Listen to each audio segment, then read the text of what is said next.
What were some of the biggest hurdles you guys had to overcome to ultimately get that one? I think give them credit. They competed their tails off, played the game the right way, defended us, extremely well, moved the ball offensively. So give them credit. But, it was great to see our guys just figure out a way and come up with one. Does what Donovan does at the end of games ever surprise you? That's what a closer does. And he's earned that reputation because of fact, and his ability to go out and do it, time and time again. That's why we trust to put the ball in his hands because he's going to make the play. His teammates trust him to put the ball in his hands because he's going to make the play. Again, we just got to make sure we're better early so that we don't have to depend on his heroics all the time. Do you think you guys play loose, or do you think you play with like a chip? Tonight or consistently? Consistently. I think, it's a combination of both. Like, I think our guys are having a ton of fun, but they're playing with a competitive edge also.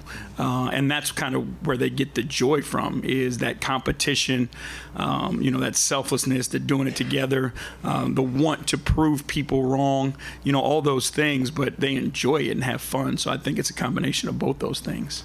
When going all the way back to when this started and, they had the 2 injuries, the 2 surgeries, and from the outside, it would seem like the expectations on you guys kind of went away because you were supposed to, have a tough time. That's not what happened. Do you think the expectations are coming back, and do you think the guys are maybe handling them better than they did at the start of the year? I don't know, and outside noise and things like that. So I try not to judge our group on what's circulating around us. I just see our guys are playing really good basketball, and whatever the noise is not our focus. Our focus is how do we just keep getting better, keep doing what's made us successful. Playing at a high level, like just that grit and competitiveness and that togetherness that we've been playing with. We focus on that. We've got guys who are talented enough that good things are going to happen. Chris. JB, for much of the night, you kept Darius and Evan together and J.A. and Donovan together. Is it just easier to do that when the guys are on a minute restriction, or is there something specific that you like within those pairings? Yeah, we like the pairings, but feel like they can all work well together, obviously. But it just, when guys are on a similar minute scheme, to try to keep, either Darius on the floor at the same time or Donovan on the floor, and then the same with trying to have Jared on the floor and Evan on the floor. Like, it just works out that way where, we can get them in those shorter doses, shorter runs, and then bring them back and have them play, different stretches as well. Last week you talked about just the challenge of reintegrating those guys and finding minutes for everybody that has earned them. It's been a week now.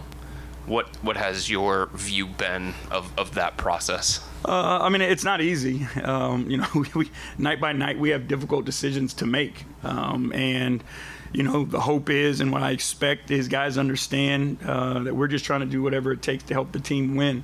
And some nights it's going to be different than others.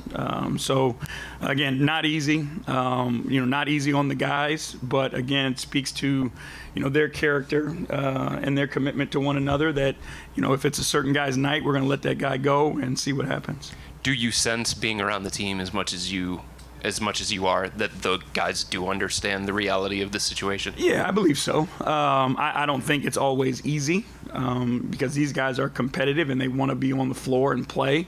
So I don't think it's an easy thing, but I think sometimes, again, for the greater good, you got to do what's best for the team, and I believe our guys will always do that. We talked about Darius being a little frustrated before the game. Today he was frustrated in the third quarter, a little bit in the fourth. Then he was able to close the game pretty strong. What did that mean for him and for you guys? It meant a lot, obviously. Like, he wants to play. He wants to be on the floor. He wants to help us win. And, we were trying our best down that stretch to try to, get him in, not leave him out too long and put him back, those types of things. Because he wants to play. And, when games are competitive and they're tight, he wants to play even more. So, it's not an easy thing for him, but he's just finding his way. Jordan Poole's their second leading scorer. He hasn't had a basket in 2 games. He's 3 for 20 on the year. What have you guys done against him? I think we just try to do our best to make it as difficult as we can on him. We throw different lineups at him, different matchups. Our big guys do a great job of protecting, but guys have taken the individual challenge on him to try to frustrate him, make it difficult. But we have guys that are capable of doing that, so it's an advantage for us. When does Dan Vincent get the dog chain? What's that? When does Dan Vincent get the dog chain? The last time a non-player got the dog chain, it didn't work out too well for us after that, so that's a player's thing. All right.